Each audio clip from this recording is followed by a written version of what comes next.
اعوذ باللہ من الشیطان الرجیم بسم اللہ الرحمن الرحیم 27 پارے کی آج تلاوت کی گئی ہے۔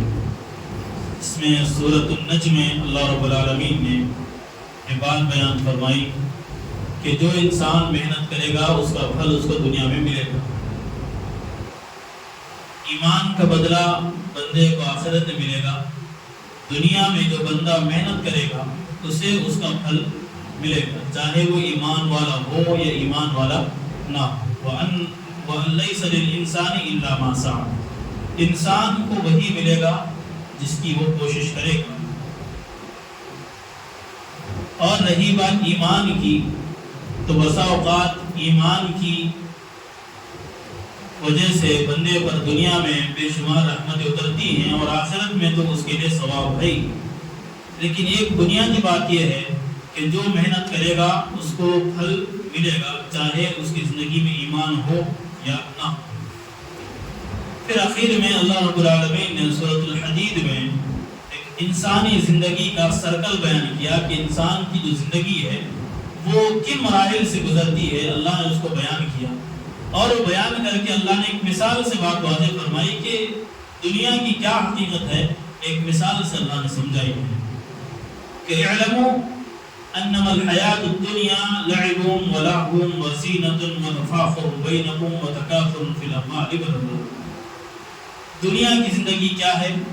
کھیل ہے، لہو ہے، زینت ہے، اور آپس میں ایک دوسرے پر فخر کرنا ہے، اور مال اور اولاد میں زیادتی کرنا ہے، تکاثر کرنا ہے۔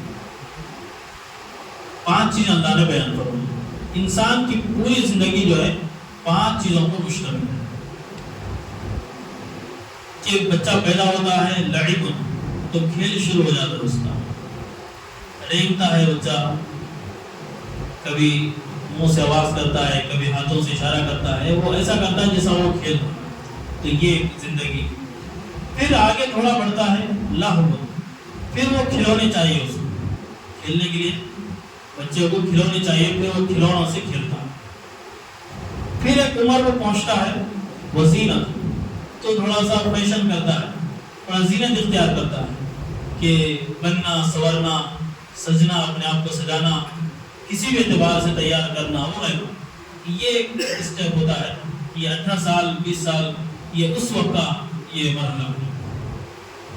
وَتَفَاخُرٌ بَيْنَكُمْ، تھوڑا اور آگے بڑھتا ہے تو پھر آپس میں ایک دوسرے کا کمپٹیشن ہوتا ہے کہ بھئی میں اس سے زیادہ وہ کروں گا، میں اس سے زیادہ آگے بڑھوں گا، میں فلاں انسان سے زیادہ کامیاب ہوں گا، تو یہ کمپٹیشن تفاخر ہوتا ہے۔ وَتَكَاثُرٌ فِي الْأَمْوَالِ وَالْأَوْلَادِ، جب بڑھاپے کو پہنچ جاتا ہے تو اب یہ چاہت ہوتی ہے کہ بھئی اب جو مال خرچ ہوا اب بچا کر رکھنے کی بندے کو کیا ہوتی ہے، فکر پیدا ہوتی ہے کہ بھئی مال کو جمع کر کے رکھو، بچا کے رکھو۔ اور اولاد میں کثرت کی وہ کیا کرتا ہے، دعا کرتا ہے کہ بھئی میری اتنی اولادیں ہیں، میرے اتنے نواسے ہیں، میرے اتنے پوتے ہیں۔ پھر ایک وقت آتا ہے کہ وہ دنیا سے چلا جاتا ہے۔ یہی پوری زندگی ہے انسان کی، ہر انسان کی یہی زندگی ہے۔ اللہ نے فرمایا کہ بس اتنی ہی زندگی انسان کی ہے۔ مثال کے ذریعے واضح کیا کہ اس بارش کی طرح ہے، جب بارش نازل ہوتی ہے، برستی ہے، تو کسان اس کو کھیتی کو دیکھ کر خوش ہوتا ہے کہ کھیتی لہراتی ہے، کھیتی کو دیکھ کر کیا ہوتا ہے، کسان خوش ہوتا ہے۔ ثم یہید فتراہ مصفرا، پھر ایک وقت آتا ہے کہ وہ کھیتی پیلی پڑ جاتی ہے، ایک وقت آتا ہے کھیتی کیا ہو جاتی ہے، پیلی پڑ جاتی ہے۔ پھر ایک وقت آتا ہے ثم یکون حطاما، وہ کھیتی ریزہ ریزہ ہو جاتی ہے۔ بارش جب آئی، بیج ڈلا تھا، بارش آنے کے بعد ہریالی بالکل آئی، چند مہینوں کے بعد وہ پیلی پڑ گئی، اسے کٹائی کا وقت آ گیا، اس کے بعد پھر وہ پوری کیا ہو گئی، ختم ہو گئی۔ ثم یکون حطاما، پھر وہ ریزہ ریزہ ہو گئی۔ یہ اس کی طرح ہے بس انسان کی زندگی، شروع میں بہت اچھی معلوم ہوتی ہے، پھر جب کٹائی کا وقت آتا ہے تو پورا چٹر میدان ہو جاتا ہے۔ بس یہی انسان کی زندگی ہے۔ اور یہ اللہ نے جو 5 چیزیں بیان فرمائی نا، کہ پہلے لعب ہے، اس کے بعد لہو ہے، زینت ہے، تفاخر ہے، تکاثر ہے۔ انسان دوسرے مرحلے پر پہنچ کر پہلے مرحلے کو کیا ہے، بیکار سمجھتا ہے، اب جو بچہ 10-12 سال کا ہو اس کو اگر آپ چھوٹے بچوں کی کار لے جا کر دیں گے تو کھیلے گا؟ وہ نہیں کھیلے گا، وہ اسے بیکار سمجھے گا۔ اب اس کو کیا چاہیے؟ تھوڑا اور دوسرے کھیل چاہیے۔ اب یہ بچہ اور بڑا ہو جائے تو یہ 10-12 سال کی جو عمر کا تھا تو 18 سال کی عمر میں اسے وہ کھلونے دیے جائیں جو 10-12 سال کی عمر میں کھیلتے ہیں تو اس کو بیکار سمجھے گا۔ پھر ایک جوانی کی عمر کو پہنچے گا، بھرپور جوانی کی عمر کو، پھر جو چیزیں وہ کرتا تھا اپنے بچپن میں تو پھر وہ چیزیں اس کو کیا لگی کہ یہ بیکار لگی، ہم کیسے کیسے دیوانے کھیل کھیلتے تھے، ایسا لگے گا اس کو۔ پھر بڑھاپے میں پہنچے گا تو اس کو جوانی بیکار معلوم ہوگی، جوانی ہم نے یہ کیا، کوئی فائدہ نہیں ہے اس کا۔ مطلب ہر مرحلے پر پہنچنے کے بعد پچھلا مرحلہ بیکار نظر آتا، ویسا ہی موت تک پہنچنے کے بعد پوری زندگی اس کو بیکار نظر آتا۔ یہ لائف سرکل ہے۔ اللہ فرما رہے ہیں کہ بس یہ حقیقت ہے دنیا کی، اس حقیقت کے پیچھے ہم پورا سب کچھ، اس بیکار چیز کے پیچھے اپنا سب کچھ گنوا دے رہے ہیں۔ موت جب نظر آتی ہے بندے کو بس صرف اعمال نظر آتے ہیں، اعمال کیا ہوگا تو نجات اس کو نظر آئے گی، ورنہ پھر نجات نہیں ہوگی۔ یہ پوری زندگی کا سرکل ہے، اسی کے ارد گرد ہر ایک کی زندگی گزرتی ہے۔ تو ایمان والے کی ذمہ داری ہے، اللہ نے بتا دیا کہ زندگی کیسی ہے اس کی، تو اس کے مطابق اسے کیا کرنا چاہیے، اپنے آخرت کو سنوارنے کی کوشش کرنی چاہیے۔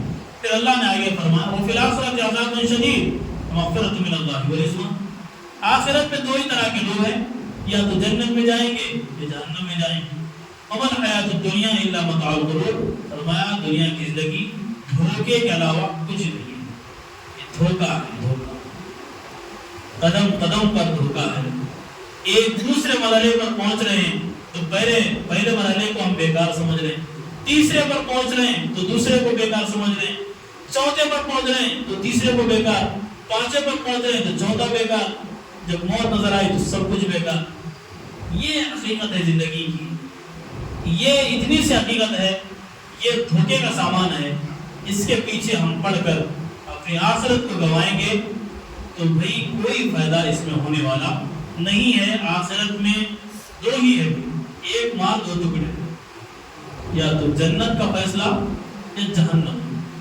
تو اللہ حفاظت فرمائے ہماری جہنم سے اور جنت میں داخل ہونے کی اللہ ہمیں توفیق عطا فرمائے۔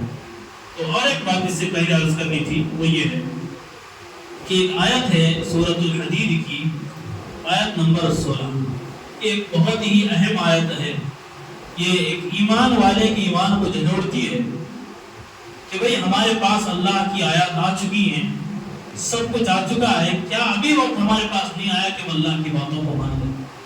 أَلَمْ يَأْنِ لِلَّذِينَ آمَنُوا أَن تَخْشَعَ قُلُوبُهُمْ لِذِكْرِ اللَّهِ وَمَا نَزَلَ مِنَ الْحَقِّ۔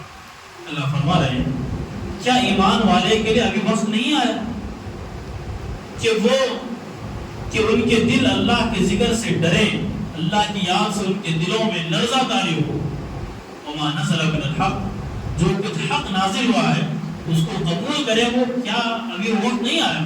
تو پھر کب آئے گا وہ وقت؟ اب نہیں تو کبھی نہیں، تو کب آئے گا وہ؟